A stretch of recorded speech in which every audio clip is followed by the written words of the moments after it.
ಅಯ್ಯೋ ಯಾವ ಸ್ವಾಮಿ ಆದರೂ ಅಷ್ಟೇ ಆ ಸ್ವಾಮಿ ಅವಾಗ ಮಾಡಿ ನಮ್ಗೆ ಯಾಕೆ ಈ 16 ತಿಂಗಳಿಂದ ಹುಚ್ಚ ನೀರಲ್ಲಿ ಕುತ್ಕೊಂಡು ಅನ್ನ ತಿನ್ಬೇಕಾಯ್ತು. ನೀವು ನಿಮ್ಮ ಇದಕ್ಕೋಸ್ಕರ ನಿಮ್ಮ ಸ್ವಾರ್ಥಕ್ಕೋಸ್ಕರ ನೀವು ಬೆಂಗಳೂರು ದಟ್ಟಣೆನ ಜಾಸ್ತಿ ಮಾಡಿಕೊಂಡು ನಮ್ಮ ಬಡವ್ರ ಭೂಮಿ ಕುತ್ಕೊಳ್ಳೋದು ಎಷ್ಟು ನ್ಯಾಯ? ಡಿ ಕೆ ಶಿವಕುಮಾರ್ ಅವ್ರನ್ನೇ ಕೇಳ್ತಾ ಇದೀವಿ ನಾವು. ಮುಖ್ಯಮಂತ್ರಿ ಆದರೆ ಪ್ರಶ್ನೆ ಮಾಡೋ ಅಧಿಕಾರ ಇಲ್ವಾ? ಇದು ಕೊಚ್ಚೆ ನೀರು, ಕ್ಯಾನ್ಸರ್ ಬರ್ತದೆ, ಆಮೇಲೆ ಕೂಲಿ ಆಳು ಸಿಗೋದಿಲ್ಲ, ನಮ್ಮ ಬೆಳೆಗಳನ್ನ ಮಾರಾಟ ಮಾಡೋಕ್ಕಾಯ್ತಲ್ಲ, ಕದ್ದು ಮಾರಬೇಕು ಅಂತ ಮನೆಗೆ ಇಲ್ಲಿ ಸೇರ್ಕೊಬಿಟ್ಟು ಅಂದ್ಬಿಟ್ಟು ಬೆಂಕಿ ಇಟ್ಕೊಬಿಟ್ರಂತೆ ಯಾರು.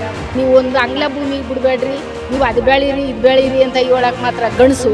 ಇಲ್ಲಿ ಕಿತ್ಕೊಳಕ್ಕೆ ಗಣಿಸ್ದಂಗೆ ಬಂದವನಲ್ಲ. ನಾವೇನು ಮಾಡ್ತೀವಿ, ನಾವೇನು ಬಳೆ ತೊಟ್ಕೊಂಡಿದ್ದೀವ?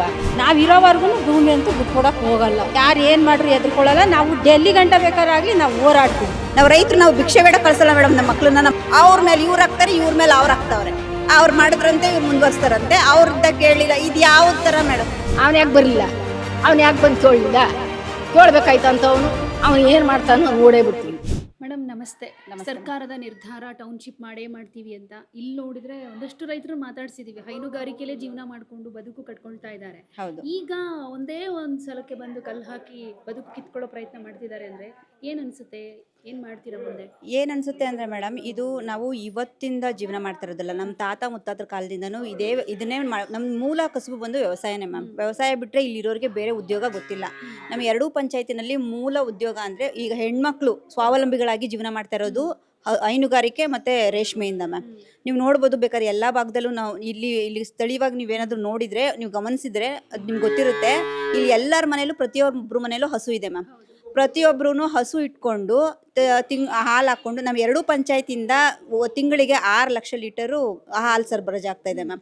ಈ ಹಾಲಿಂದನೇ ನಾವು ಸ್ವಾವಲಂಬಿಗಳಾಗಿರೋದು. ಆರ್ಥಿಕವಾಗಿ ನಾವೆಲ್ಲ ಸಮರ್ಥ ಆಗಿದ್ದೀವಿ. ನಾವು ನಮ್ಮ ಮಕ್ಕಳಿಗೆ ಮತ್ತು ನಮಗೆ ಏನು ಬೇಕೋ, ನಮಗೆ ಏನೇನು ಬೇಕೋ, ನಮ್ಮ ನೀಡ್ಸ್, ನಮ್ಮ ಏನೇನು ನಮ್ಮ ಅವಶ್ಯಕತೆ ಇದೆಗಳೋ ಅವನ್ನೆಲ್ಲ ಪೂರೈಸ್ಕೊತಾ ಇರೋದು ನಾವು ಇದರಿಂದನೇ. ನಮ್ಮ ಆದಾಯದ ಮೂಲ ಬಂದು ಇದರಿಂದನೇ. ಒಂದು ತಿಂಗಳಲ್ಲಿ 2 ಪೇಮೆಂಟ್ ಬರುತ್ತೆ. 15 ದಿನಕ್ಕೊಂದ್ಸತಿ ಪೇಮೆಂಟ್ಸ್ ಬರುತ್ತೆ. ನಾವು ತಿಂಗಳು ಗಂಟೆ ಕಾಯೋಂಗೆ ಇಲ್ಲ. ಹಾಗಾಗಿ ನಮ್ಮ ಜೀವನ ಎಲ್ಲ ಚೆನ್ನಾಗೇ ಇದೆ.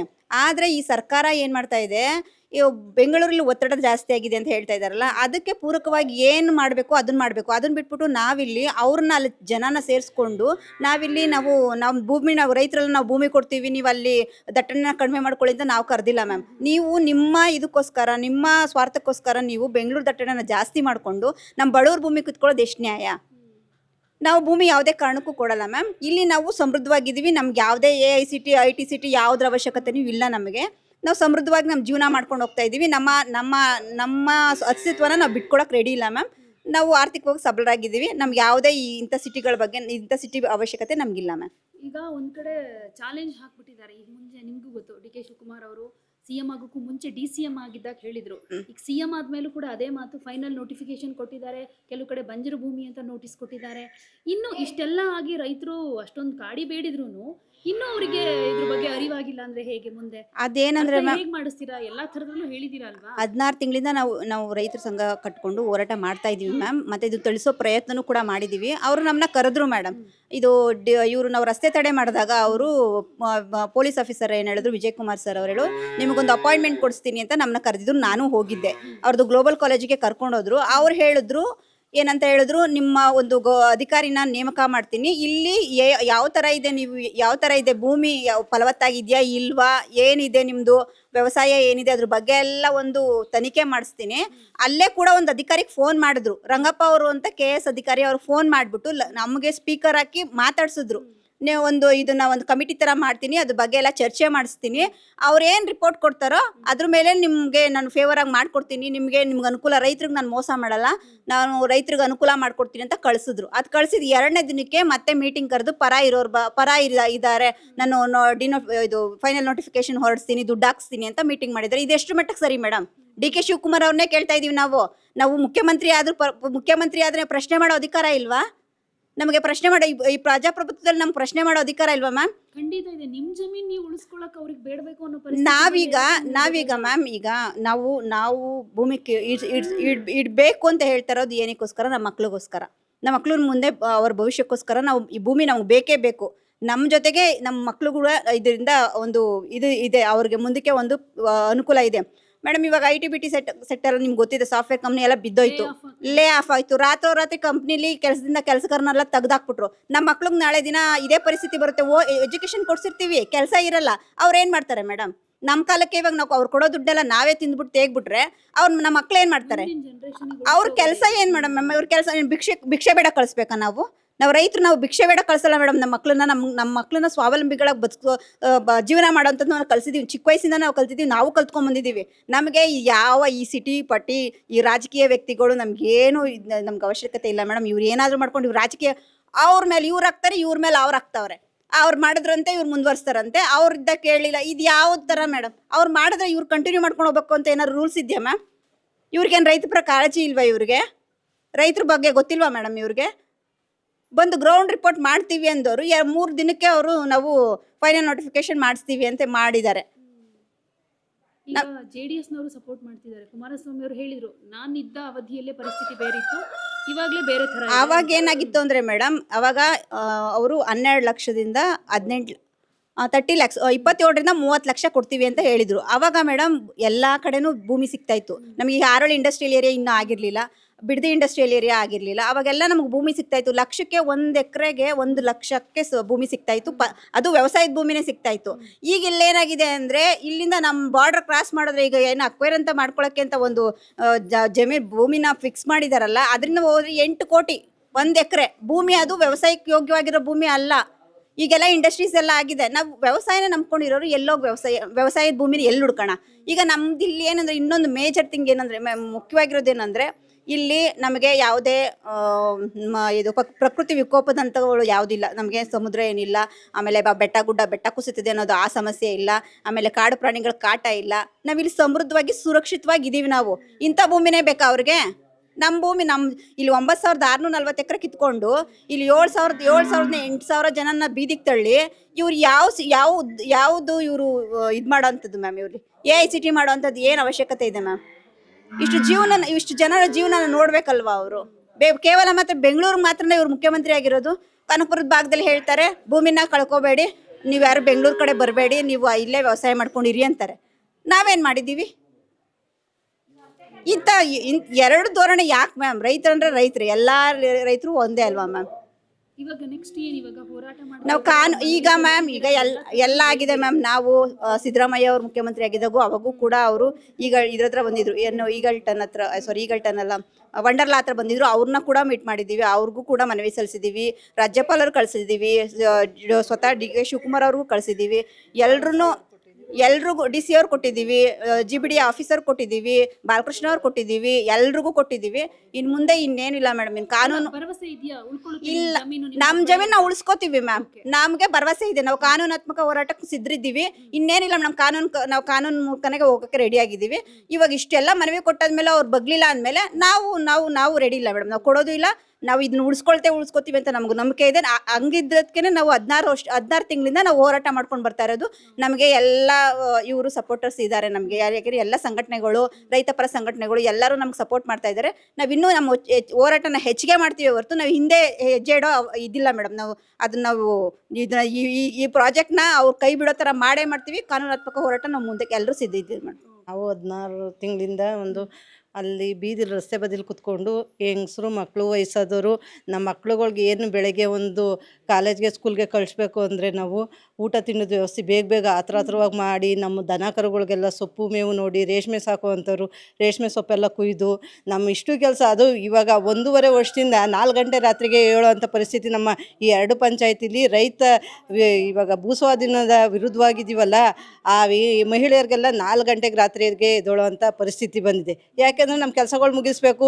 ಇವಾಗ ಯಾರೋ ಒಂದು ಮಾಧ್ಯಮದವ್ರು ಬರ್ತಾರೋ, ಇಲ್ಲ ನಮಗೆ ಸಪೋರ್ಟ್ಗೆ ಯಾವ ಸಂಘಟನೆಗಳು ಬರ್ತದೋ, ನಾವು ಕಾಯ್ಕೊಂಡಿರ್ತೀವಿ. ಅವ್ರು ಬರ್ತಾರೆ, ನಮಗೊಂಚೂರು ಹೆಲ್ಪ್ ಮಾಡ್ತಾರೆ, ನಮ್ಮ ಭೂಮಿ ಉಳ್ಕೋತದ, ನಮ್ಮ ಮಕ್ಕಳು ಭವಿಷ್ಯಕ್ಕೋಸ್ಕರ ನಾವು ಈ ಥರ ಸಿದ್ಧರಾಗಿ ಎನಿ ಟೈಮ್ ಯಾವಾಗಾದ್ರೂ ಕರೀಲಿ ಮೇಡಮ್, ನಾವು ರೆಡಿ ಇರ್ತೀವಿ.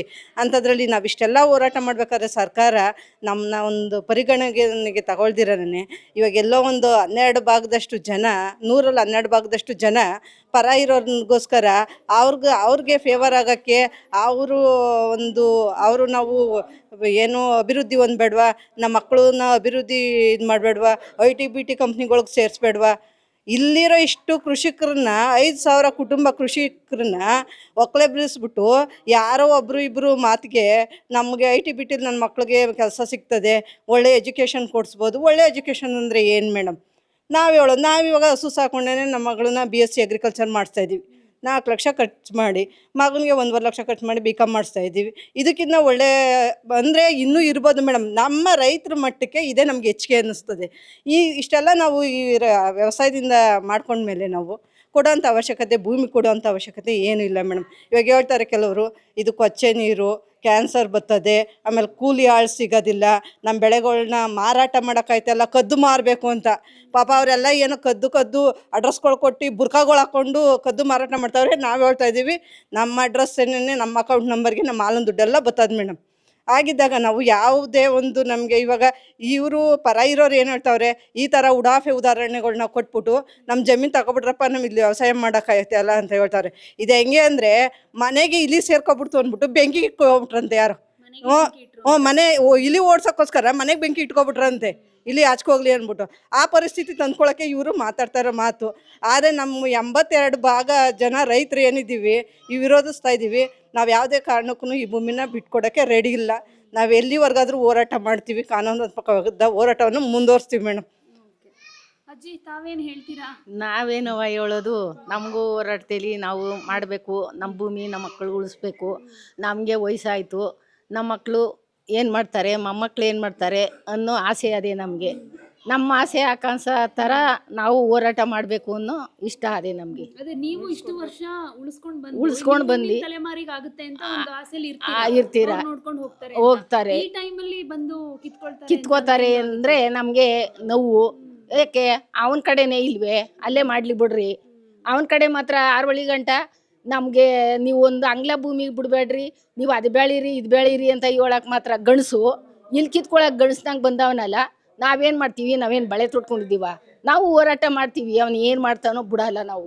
ನಮ್ಮ ಭೂಮಿ ನಮಗೆ ಬೇಕು. ನಿಮ್ಗೆ ನೋಡಿರ್ಬೋದು ನೀವು ಮೀಡಿಯಾದಲ್ಲಿ, ಡಿ ಕೆ ಶಿವಕುಮಾರ್ ಅವರೇ ಹೇಳಿದ್ರು, ಅವರೇ ಹೇಳಿದ್ರು, ಹೋಗ್ತೀನಿ ನಾನೇ ರೈತರ ಜೊತೆ ಬರ್ಲಿ, ಕಲ್ ತಗೊಂಡು ಹೊಡಿಲಿ, ಬಟ್ಟೆ ಹರಿಲಿ, ಬೇಕಾದ್ರೆ ಬಿಡೋದಿಲ್ಲ ನಾನು ಅಂತ. ಆಯ್ತು, ಬಿಡ್ದ ಇರೋನು ಬರ್ಬೇಕಾಯ್ತು. ಇಷ್ಟು ಹೋರಾಟದಿಂದ ಯಾಕೆ ಬರಲಿಲ್ಲ ಅವನು ಯಾಕೆ ಬರಲಿಲ್ಲ? ಇಷ್ಟು ಹೋರಾಟ ಮಾಡ್ತಾವ್ರೆ. ಹೆಣ್ಣು ಮಕ್ಳು ತಾವಿಂದ, ವಯಸ್ಸಾದವ್ರ ತಾವಿಂದ, ಮಕ್ಕಳು ಮರಿ ತಾವಿಂದ, ಮನೆಗೊಳ್ತಾವು ಎಲ್ಲ ಬದುಕು ಬಾಳು ಬುಟ್ಟಿ, ಹುಳ ಮಡಗಿದ್ರು ಬಂದು ಸೊಪ್ಪು ಹಾಕುವಂಥ ಅವಶ್ಯಕತೆ, ದನಿಗೆ ಮೇವಿಲ್ದೇ ಇದ್ರು ಬುಟ್ಟಿ, ಎಲ್ಲ ವ್ಯವಸ್ಥೆ ಬುಟ್ಟಿ ಹೋರಾಟ ಮಾಡ್ತಾವ್ರಲ್ಲ. ಅವ್ನು ಯಾಕೆ ಬಂದು ಕೇಳಲಿಲ್ಲ? ಕೇಳಬೇಕಾಯ್ತು ಅಂತ ಅವನು ಅಲ್ವಾ, ಕೇಳಬೇಕಾಯ್ತು. ಇವಾಗ ಕೇಳ್ದಿರ ಎಲ್ಲೋ ಕೂತ್ಕೊಂಡು ಅವನು ಕಣ್ಮೇಲೆ ಕೂತ್ಕೊಂಡು ಮಾತಾಡ್ಬಿಟ್ರೆ ನಾವೇನು ಮಾಡಬೇಕು? ನಮ್ಮನ್ನೆಲ್ಲ ಹೇಳ್ಕೊಂಡು ಎಲ್ಲಿ ಹೋಗ್ತಾರೆ ನಮ್ಮ ಮಕ್ಳುಗಳು? 2 ಹಸ್ಕೊಂಡು ಮಡಿಕೊಂಡು ಅವರು ಹಾಲು ಕರ್ದು ಜೀವನ ಮಾಡ್ತಾವ್ರೆ. ಅವ್ರಿಗೇನು ಚೆನ್ನಾಗಿ ನಡೀತದಲ್ಲ ಜೀವನ. ಇವನೇನು ಜೀವನ ಮಾಡಿಸ್ಬೇಕು? ಯಾಕೆ ನಮ್ಮ ಭೂಮಿ ಕಿತ್ಕೋಬೇಕು? ನಮ್ಮ ಭೂಮಿ ನಮಗೆ ಬೇಕು. ಈಗ ನಿಮ್ಮ ಶಾಸಕರು ಕೂಡ ನಿಮಗೆ ಸಪೋರ್ಟ್ ಮಾಡ್ತಾ ಇಲ್ಲ, ಅವ್ರಿಗೆ ಸಪೋರ್ಟ್ ಮಾಡ್ತಿದ್ದಾರೆ, ನಿಮ್ಮ ಕಷ್ಟ ಬಂದು ಕೇಳ್ತಾ ಇಲ್ಲ. ಆಯಿತು, ಅವ್ರಿಗೆ ಯಾರ್ಯಾರು ಏನೇನು ಸಪೋರ್ಟ್ ಮಾಡ್ತಾರೋ, ಇರೋರು ಸಪೋರ್ಟ್ ಮಾಡ್ತಾರಲ್ಲ, ನಮ್ಗೆ ಅಷ್ಟು ಸಾಕು. ಇನ್ನು ಬಾಕಿಯದವ್ರು ಮಾಡ್ತಾರಲ್ಲ, ನಮ್ಗೆ ಅಷ್ಟು ಸಾಕು. ಸೊ ಹೋರಾಟ ಹೀಗೆ ಮುಂದೆ ನಮ್ಗೆ ಜಯ ಸಿಕ್ಕೋ ಗಂಟನೂ ನಾವು ಹೋರಾಟಕ್ಕೆ ಸಿಗುತ್ತೆ ಅಂತ ಅನ್ಸುತ್ತೆ. ಈಗ ನಮ್ಗೆ ಅನ್ನಿಸ್ತದೆ, ಸಿಗ್ತದೆ ಅಂತ ಅನ್ನಿಸ್ತದೆ. ನಾವು ಬಿಡಬಾರ್ದು, ನಮ್ಮ ಆಸ್ತಿ ನಮ್ಮ ಮಕ್ಕಳಿಗೆ ಉಳಿತಾಯ ಮಾಡ್ಕೋಬೇಕು, ನಾವು ಹೋರಾಡಬೇಕು ಅಂತ ನಮ್ಮ ಆಸೆ ಅದೇ. ಸಿಗ್ತದೆ ಅನ್ನೋ ಆಸೆನೂ ಅದೇ. ಅವನು ಏನು ಮಾಡ್ತಾನೋ ನೋಡೇ ಬಿಡ್ತೀವಿ. ಜಮೀನು ಉಳಿಸ್ಕೊಳ್ಳೋದಕ್ಕೆ, ನಿಮ್ಮ ಜಮೀನು ಉಳಿಸ್ಕೊಳ್ಳೋಕೆ ನೀವು ಹೋರಾಟ ಮಾಡಬೇಕಾದಂಥ ಪರಿಸ್ಥಿತಿ ಬಂದಿದೆ. ನಮ್ಮ ಜಮೀನು ಅವ್ರಕ್ಕೂ ಅನ್ನೋ ಥರ ಆಗ್ಬಿಟ್ಟದೆ. ನಾವು 16 ತಿಂಗಳಿಂದ ಕುತ್ಕೊಂಡಲ್ಲಿ ಅವ್ರು ಕೊಡೋ ಊಟಕ್ಕೆ ಆ ಕೊಚ್ಚೆ ನೀರಲ್ಲಿ ಹುಚ್ಚೆ ನೀರು ಹೋಯ್ತಾ ಇದ್ರು ಕುತ್ಕೊಂಡು ನಾವು ಅನ್ನ ತಿಂತಾ ಇದೀವಿ. ಅಲ್ಲಿ ಮೂಗು ಮುಚ್ಕೊಂಡು ಅನ್ನ ತಿಂತಿದ್ದೀವಿ, ಅನ್ನ ಬಿಸಾಕ್ಬಾರ್ದು ಅಂತ. ಹಂಗೆ ನಮ್ಮ ಭೂಮಿ ಅವ್ರ ಹಕ್ಕು ಆಗ್ಬಿಟ್ಟದೆ. ಏನು ಮಾಡೋಕ್ಕಾಯ್ತಿಲ್ಲ. ನೋಡೋಣ, ಅವ್ರು ಗೆಲ್ತಾರೋ ನಾವು ಗೆಲ್ತಾರೋ. ಇನ್ನು ಎಷ್ಟು ದಿನ ಹೋರಾಡಿ ನೋಡೋಣ. ನಾವಂತೂ ಯಾವುದೇ ಕಾರಣಕ್ಕೂ ಭೂಮಿ ಅಂತೂ ಬಿಟ್ಕೊಡಲ್ಲ. ನಾವಿರೋವರೆಗೂ ಭೂಮಿ ಅಂತೂ ಬಿಟ್ಕೊಡಕ್ಕೆ ಹೋಗಲ್ಲ. ಈ ಭೂಮಿ ಕಿತ್ಕೊಳ್ಳೋಕೆ ಅವ್ರು ಕೊಡ್ತಿರೋ ಕಾರಣ ಬಂಜರು ಭೂಮಿ. ಯಾಕೆ ಬಾರ್ಡ್ರು ಭೂಮಿ? ಅದು ಬಂದು ನೋಡಲಿ, ಯಾಕೆ ಕಣ್ಸಿರೋಗದೆ ಎಲ್ಲ ನೋಡಲಿ. ಯಾವುದು ನಾವೇನು ಯಾರಿಗೂ ಎದ್ರುಕೊಂಡು ನಾವೇನೇನೋ ಒಂಚೂರು ಹೆಚ್ಚಿಗೆ ಮಾತಾಡ್ರೆ ಕಂಪ್ಲೇಂಟ್ ಕೊಡೋದು, ಇದು ಮಾಡೋದು ಎಲ್ಲ ಮಾಡ್ತಾವ್ರೆ. ಮಾಡಿಸ್ಲಿ, ನಾವಂತೂ ಎದ್ರುಕೊಳ್ಳೋದಿಲ್ಲ ಯಾರಿಗೂ. ಯಾಕೆ ಕಂಪ್ಲೇಂಟ್ ಕೊಟ್ಟರು ಎದ್ರುಕೊಳ್ಳಲ್ಲ, ಯಾರು ಏನು ಮಾಡ್ರು ಎದ್ರುಕೊಳ್ಳಲ್ಲ. ನಾವು ಡೆಲ್ಲಿ ಗಂಟ ಬೇಕಾರಾಗಲಿ ನಾವು ಹೋರಾಡ್ತೀವಿ.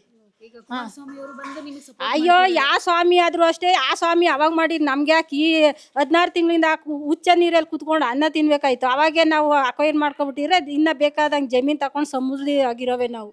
ಈಗ ಇದೇ ಇಲ್ಲ. ಮಾಡಿದ್ದಿದ್ರೇನೆ ಅವಾಗ ಮಾಡಿದ್ರೇನೆ ಚೆನ್ನಾಗಿರ್ತಿತ್ತು. ನಾವು ಬೇಕಾದಂಗೆ ಜಮೀನು ತಗೊಂಡು ಇದು ಮಾಡವೆ. ಇವಾಗ ಆರ್ವಳ್ಳಿ ತಗೋದ್ರೆ ಇಲ್ಲಿ ನಾವು 3 ಎಕರೆ ಮಾರ್ಬಿಟ್ಟು ಆರ್ವಳ್ಳಿ ತಗೋದ್ರೆ ನಾವು 2 ಕುಂಟೆ ತಗೊಳಕ್ಕಾಗಲ್ಲ, ಅಷ್ಟು ರೈಟ್ ಆಗ್ಬಿಟ್ಟದೆ. ಕೊಡೋರು ಇಲ್ಲ ಇವಾಗ, ಯಾರು ಸಮ ಇರೋ ಜಾಗ ಕೊಡೋರು ಇಲ್ಲ. ನಾವು ಅದಕ್ಕೆ ನಾವು ಯಾವುದೇ ಕಾರಣಕ್ಕೂ ನಮ್ಮ ಭೂಮಿ ಬಿಟ್ಕೊಡಲ್ಲ.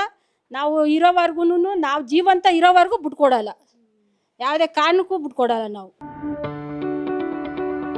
ಯಾವುದೇ ಸುದ್ದಿಯ ಅಪ್ಡೇಟ್ ಅನ್ನ ಮಿಸ್ ಮಾಡ್ಕೊಳ್ಬಾರ್ದು ಅಂದ್ರೆ ಈಗ್ಲೇ ಒನ್ ಇಂಡಿಯಾವನ್ನ ಸಬ್ಸ್ಕ್ರೈಬ್ ಮಾಡಿ. ನಿಮಗೆ ಬೇಕಾದ ಭಾಷೆಯಲ್ಲಿ ಎಲ್ಲಾ ಸುದ್ದಿ ತಿಳಿಬೇಕು ಅಂದ್ರೆ ಒನ್ ಇಂಡಿಯಾ ಆಪ್ ಅನ್ನ ಡೌನ್ಲೋಡ್ ಮಾಡ್ಕೊಳ್ಳಿ.